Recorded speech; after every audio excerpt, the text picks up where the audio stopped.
can create interactivity in your classroom through innovative technology like interactive whiteboards. Learning anywhere, anytime is an integral part of 21st century education. Technology extends delivery options to both live and on-demand, and technology allows me to reach a wider audience. After I gave a kid's guide to U.S. government through Tamber video conferencing, my students at Parkway School wrote in. If we take a look at the first one, she wrote, "Dear Adora, happy birthday. I wrote this letter to thank you for filling my brain with education about the government. I learned lots of facts, but my favorite and most interesting fact is when you told us that the Articles of Confederation weren't that clear," or wasn't, she wrote. Then on May 15, 1787, they made a better game plan, so the Constitution was kind of like the game plan for the nation.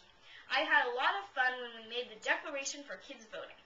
Thank you, Adora, for teaching me so much about the government.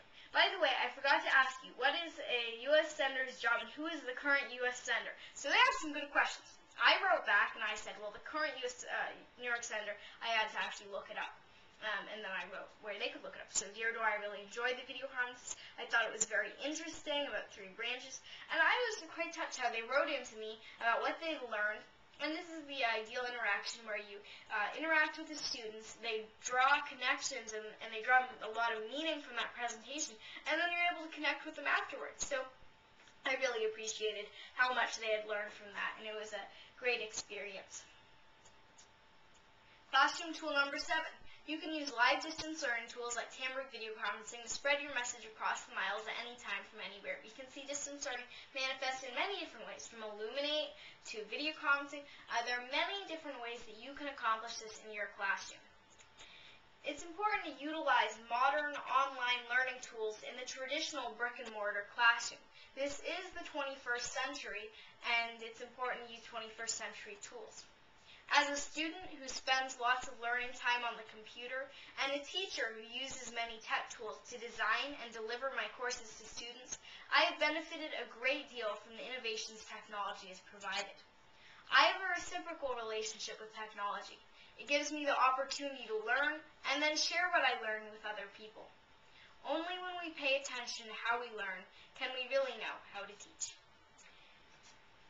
So to review, innovative classroom tools, student access to blogs, collaborative writing tools, student access to computers, common computer functions, distance learning with Illuminate and Tamber, classroom interactivity with active boards. Now, if I could take any questions, and you can give me a check mark if you would like to learn more about me. It says about Adora. If you'd like to learn more, then I can put a little information into the chat box, which I'll do right now. You can go to my website, adoraspeedtalk.com, and you can also request my programs at cilc.org. Search Adora. And to learn more about me, yes, visit my website, adoraspeedtalk.com. You can also visit cilc.org to request any of my programs. And you can actually meet me in person if any of you are going to either of these conferences, Florida Educational Technology Conference, FETC in Orlando, Florida, or at Ohio E-Tech in Columbus, Ohio. And those are 2 places I will be in the upcoming months.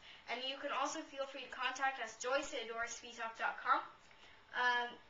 And I see a question, how and when did you learn the keyboard so well? And it sounds like so fast. Good question. I've been typing for quite a long time. And so I have experience with it. I guess definitely practice makes perfect. And it's a question that students ask me a lot. How did I keyboard so well? Well, I did quite a variety of different computer typing programs as well, so CDs about typing. I watched my mom a lot. She would be on the computer and I'd be like, I want to type, and so she'd help me with that. And it's kind of funny, now I type faster than my parents and also my sister, I believe. I type about 70 to, my fastest is 121, but that was where I was like super fast. Yeah, so I would say lots of keyboard CDs and etc. Am I homeschooled? I actually go to an online public school called the Washington Virtual Academies.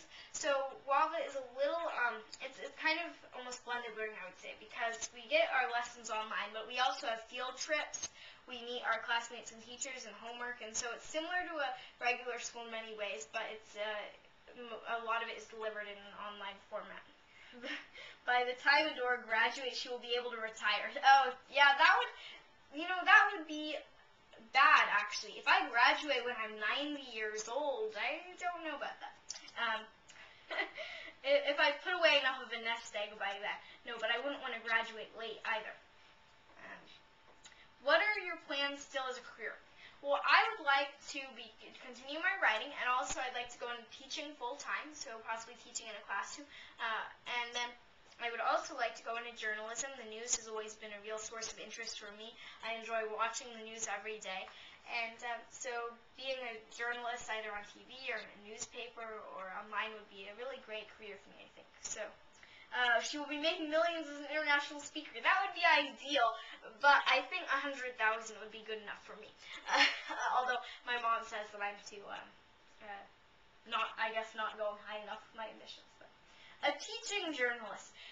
Yes, maybe like an education journalist. I don't know if they have a position, maybe education critic, like I go to different classrooms and evaluate people's teaching, but I think that would be a little bit too, I don't like criticizing anybody, so that would be kind of hard. Yeah, and also education critic, I have a feeling it's not a developed field yet. But being an education and journalism is definitely a goal for me. We need to bring her here to Fort Worth. Yeah, I really enjoyed my last visit to Texas, actually San Antonio, but and I know it's such a huge state, right, second largest, and so I'd love to get to see more of it, because every time I go visit a state, I like to spend a lot of time there. Like, for instance, when I was in Indianapolis, I really got to know the city. I visited museums and different areas, and I like to do that with a state as well, being able to visit different areas of the state and getting to know it better. What do you do for fun with friends?